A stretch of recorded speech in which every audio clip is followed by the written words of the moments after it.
Hi there, welcome to Jamaica Magazine. I'm Adrian Atkinson. Between the pages today, the correct terminologies for addressing members of the disabled community. We have that and so much more. Stay with us as we turn the pages. Do you want a passport to the future? Then sit your City and Guilds Math and English exams on Thursday, June 13. The Ministry of Education has paid for 20,000 students to sit the City and Guilds Math and English exams. Do you want to be on the road to success? You have spent so many years in school. Don't leave without your City and Guilds certificate. It's recognized worldwide and is accepted for entry to college. Be a winner! Sit your City and Guilds Math and English exams on Thursday, June 13. Math and English from City and Guilds. Want to know the law pertaining to renting a house? What about the procedure if you're arrested? Or what is defined as corruption? Then click on the Ministry of Justice website. It has information on every law passed in Jamaica. The House of Parliament portal also has the more recent year's pieces of legislation. The sites are easy to search and the files are downloadable. Make access to justice your business. Know your rights.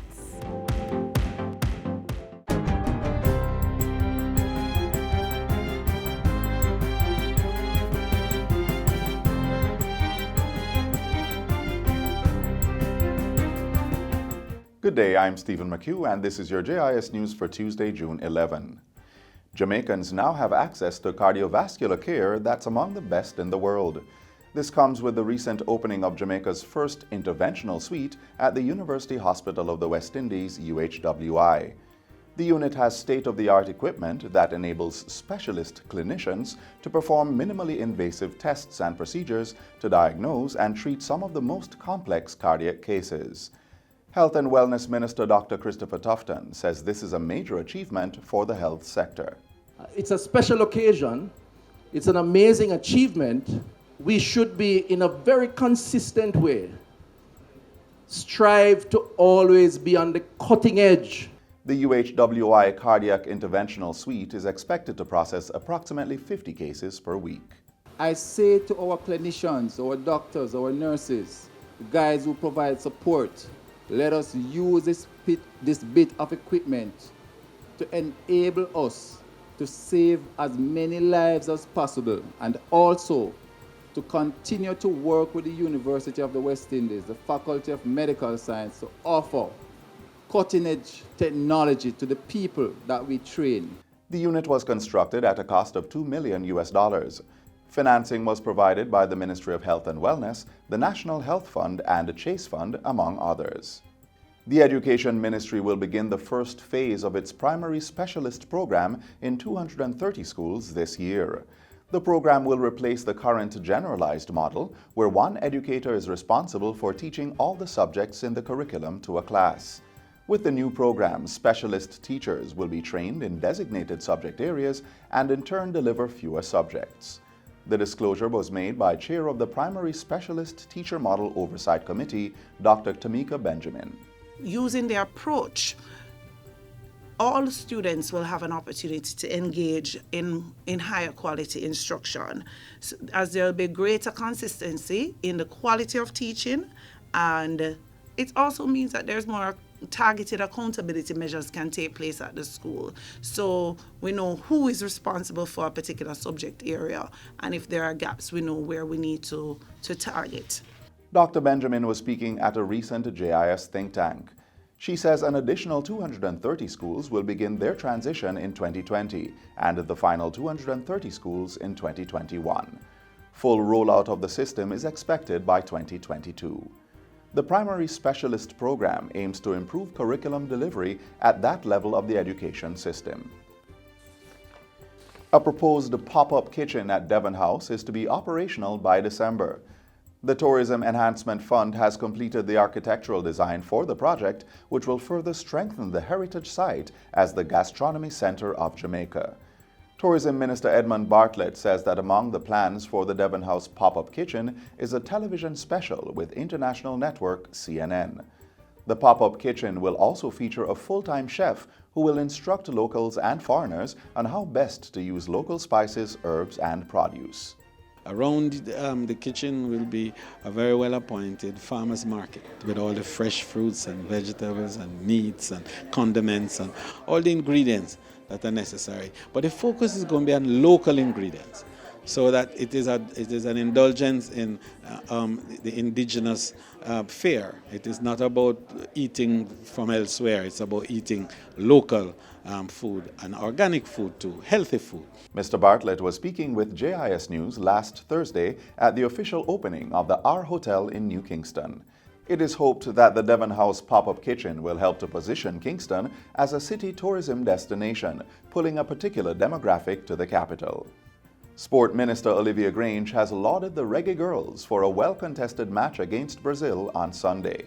The girls were playing their first game at the FIFA Women's World Cup in France. The game ended 3-0 in favor of Brazil. In a release, Minister Grange said the team demonstrated courage and determination. She also encouraged the girls to bring their steel-like determination and fortitude into their remaining matches. Minister Grange says the loss is not an indication that they have let the country down. The sport minister has expressed gratitude to head coach Hugh Menzies and his team for guiding the girls on their historic journey. She also commended Cedella Marley for being the team's inspiration. Jamaica will face Italy on Friday in their next game. Still in France, the sport minister told the FIFA Women's Football Convention that the government was providing opportunities for girls to enter football from an early age. Minister Grange was participating in a panel discussion on Friday. In introducing our various sport competitions at the primary and kindergarten school level, we have insisted that in women's football, at least 3 girls must play on the team with the boys. So we're institutionalizing the fact that women's football must be recognized and be promoted. Minister Grange said further support for women's football would come from close collaboration with the Jamaica Football Federation. And finally, residents of Western Kingston are hailing former Member of Parliament, the late Edward Seaga, as a man for all times. The residents came out on Monday at the Tivoli Gardens Community Centre, where his body was lying in state. Mr. Seaga is like a mother, a father to us all in Denham Town and Tivoli Gardens there. This is one of our most saddest time in Western Kingston. Mr. Eddie play a vital role in my life.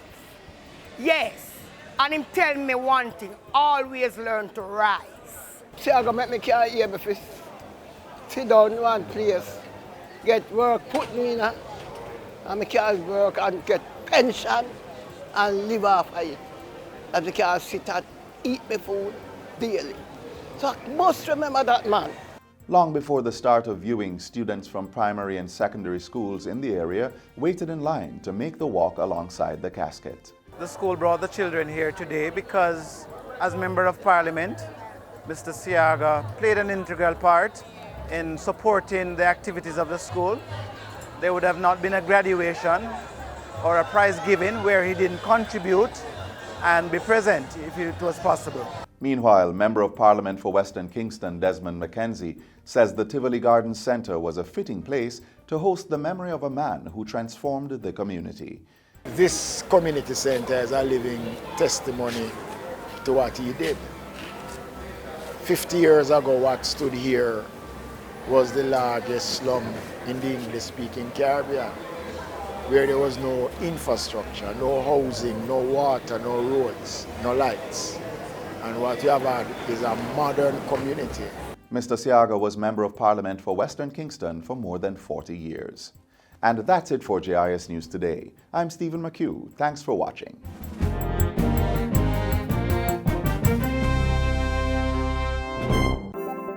Jamaica Eye is part of an island-wide network of camera surveillance systems designed to increase the safety of you, our citizens. If you have a camera system outside your home or office facing a public space, join us in helping to make Jamaica a safer place for all. Log on to jamaicai.gov.jm today. Jamaica Eye, we're all connected. The Ministry of National Security, creating a safer and prosperous Jamaica. Up next, the latest happenings out of the office of the Prime Minister.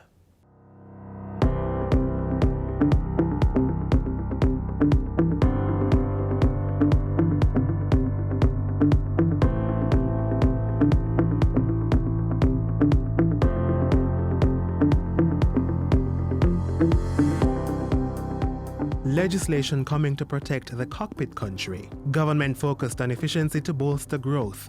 And the Prime Minister continues to pay respects to the late former Prime Minister Edward Seaga. You're watching Jamaica House Weekly. I'm Anthony Morgan.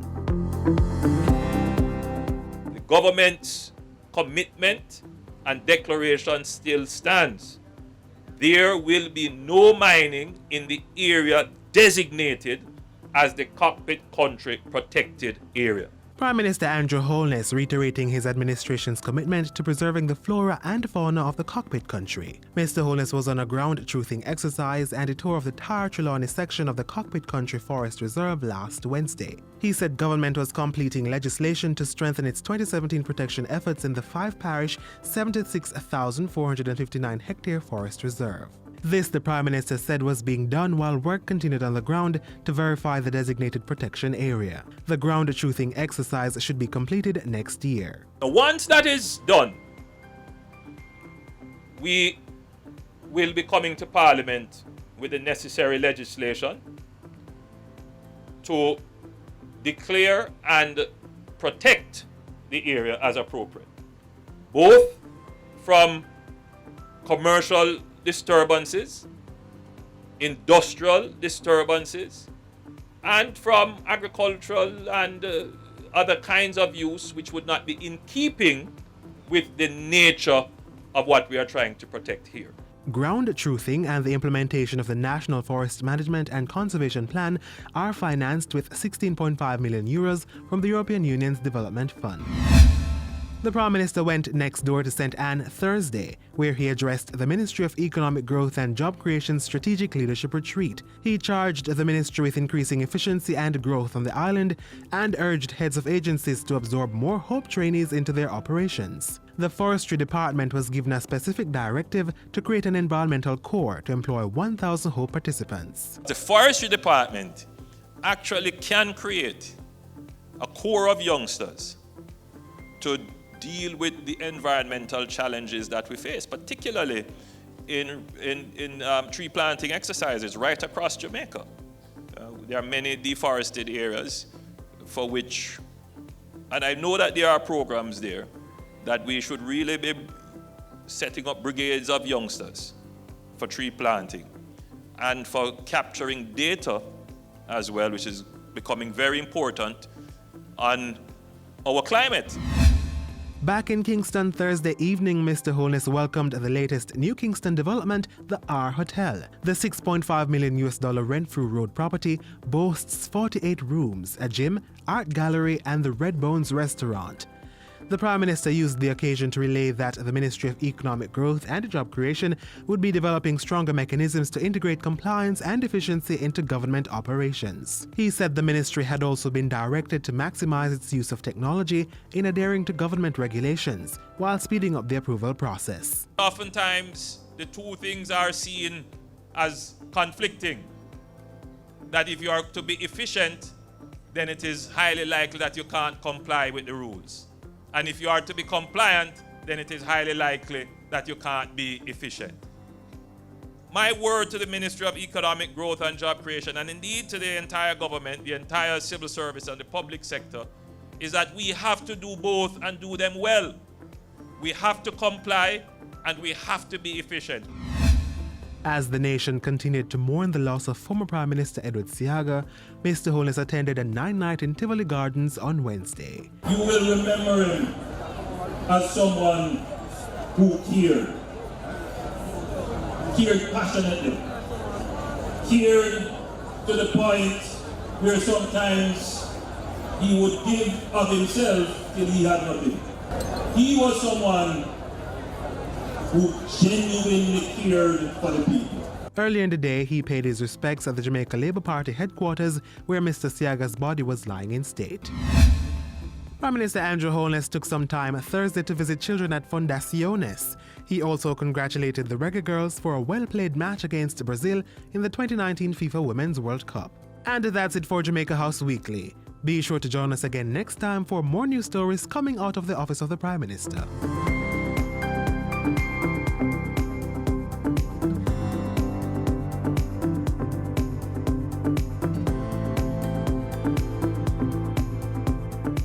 The Disabilities Act will protect the rights of all persons with disabilities. And here's a great teaching moment. Every person with a disability, like a deaf or hard of hearing child, for example, has the right to an education with accessible facilities and the support they need. In this case, it would be a teacher who can use the language of the deaf, which is sign language. Visit jcpdja.com. A message from the JCPD, an agency of the Ministry of Labour and Social Security. Take your books and pencils out because you'll need to jot these down. Coming up is a lesson on the accepted words and terminologies we should use when addressing persons with disabilities.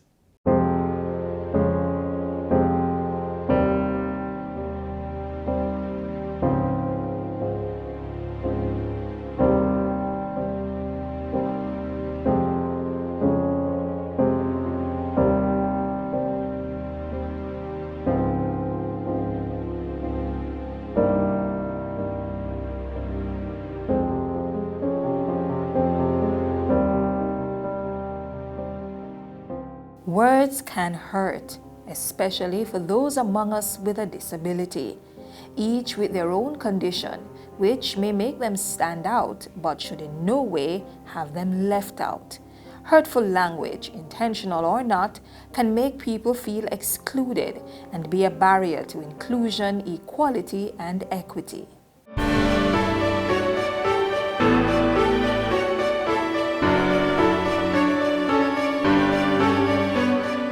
A disability is a physical or mental condition that limits a person's movements, senses, or activities. A disability is not a human being or group of people. With that understanding, it is never respectful to say a disabled person or the disabled. In addition, do not use the term impaired. These words do not reflect the individuality, equality, or dignity of people with disabilities.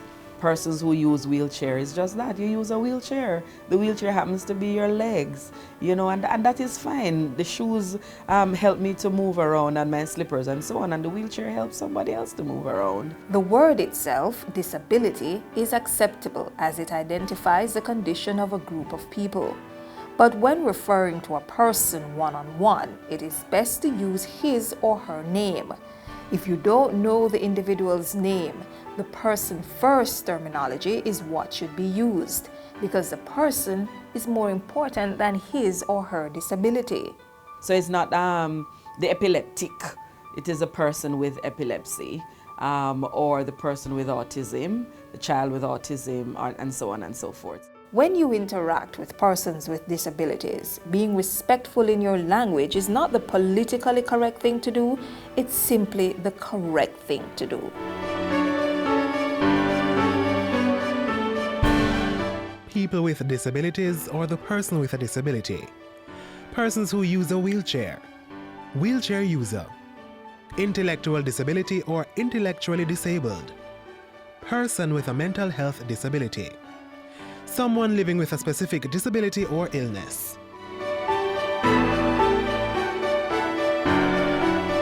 In addition, when talking about places with accommodations for people with disabilities, use the term accessible.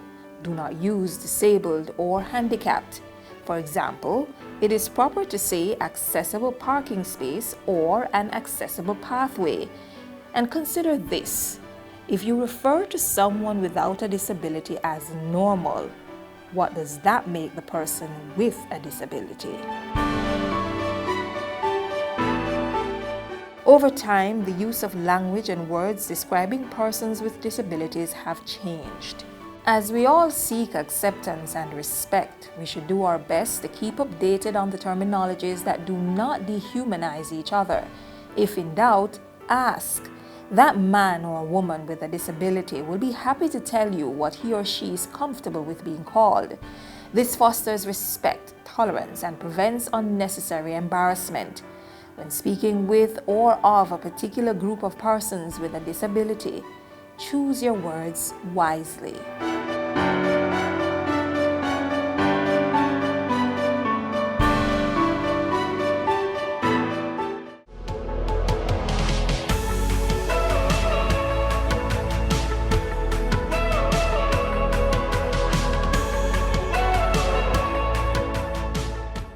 We're in the hurricane season. Now more than before, you should ensure that your hurricane emergency kit is updated with all the necessary supplies, including food and first aid items. Do not be caught off guard, rushing around at the last minute in the event a storm or hurricane strikes. One entity that is always prepared to keep us informed is the Meteorological Service of Jamaica. The Met Service collects and interprets data on atmospheric conditions. Let's see how they do this.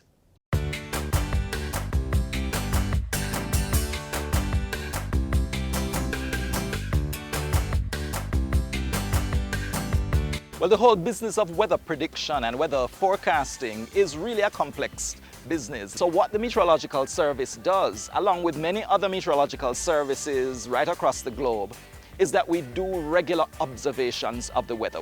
It starts first of all by assessing what the current weather conditions are. We try to find out how much rainfall is being detected at that point in time. We are assessing wind speed or wind direction, and the atmospheric pressure is detected. The temperature is also sensed, as well as the humidity at any location. We have the automatic weather stations, and we have over 80 of them right across the 14 parishes.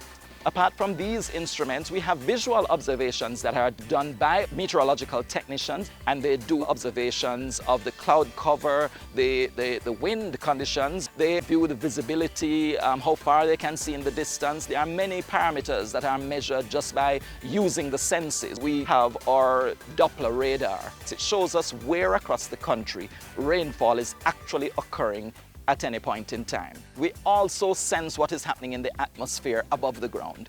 So this is where our weather balloon comes into play, because that weather balloon is released twice every day in Jamaica to assess the atmosphere using a bit of equipment that is attached to that balloon. There are also like buoys that are in the ocean.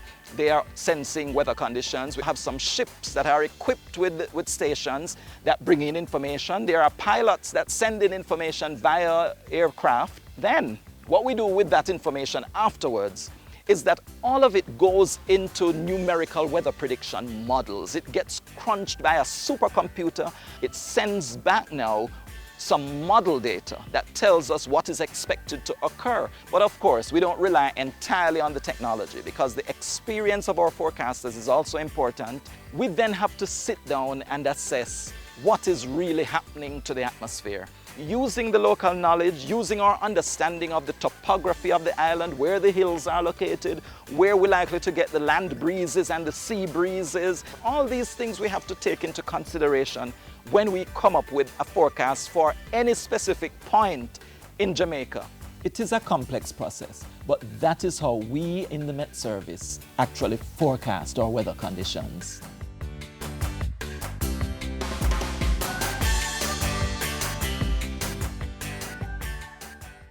We are men with a message, and the youth them need to hear this. We know everything about thug life. Been there, done that. Prison and a nice place, stay in school. Serious thing I tell you. And a joke thing this. You can't tell me about hungry. That's no excuse. Leave the badness alone. Nobody narrate you. Them just afraid of you. Live positive, remember. A gang is a dead end. A message from the Ministry of National Security. Last Wednesday marked the 9th day since former Prime Minister Edward Seaga made his transition. In true Afro-Jamaican tradition, the constituency of West Kingston, which he served in Parliament for over 40 years, kept a night in celebration of his life. Next, snapshots of the event.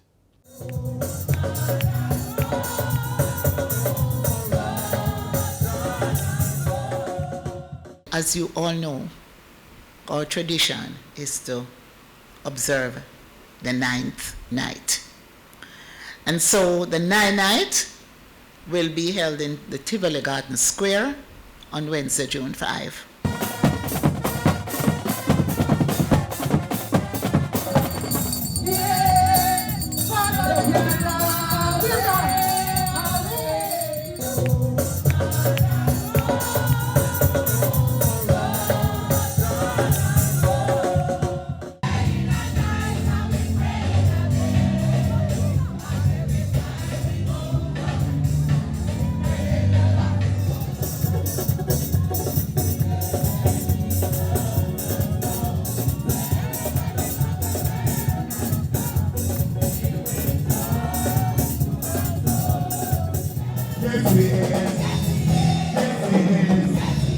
God, my Savior.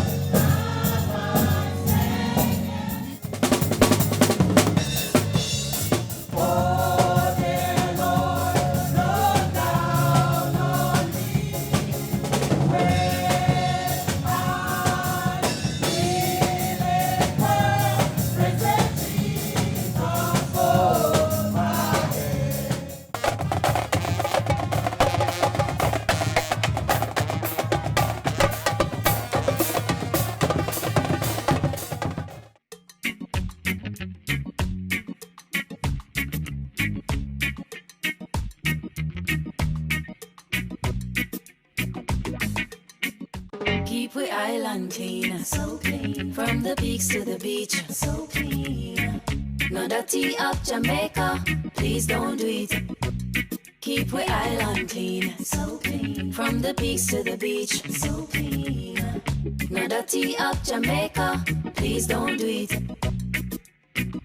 No dash, no paper, no dash, no plastic. Dispose your garbage responsibly. No know how to recycle, learn it quick. And if you drop it, better pick up every piece of it. Plastics last forever, don't forget the bits. Cause when them touch the street, them end up in the sea. Collect pan the reef where they fish them feed. And when you want seafood, I eat your Keep eat. we island clean, so clean. From the peaks to the beach, so clean. No dirty up Jamaica, please don't do it. No dirty up Jamaica, no dirty up Jamaica, no dirty up Jamaica, no dirty up Jamaica.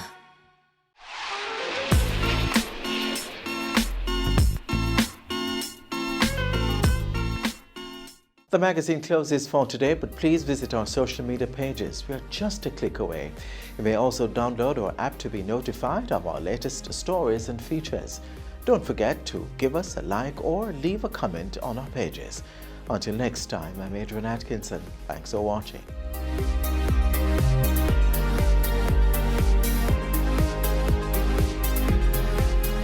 This has been a production of the Jamaica Information Service, the voice of Jamaica.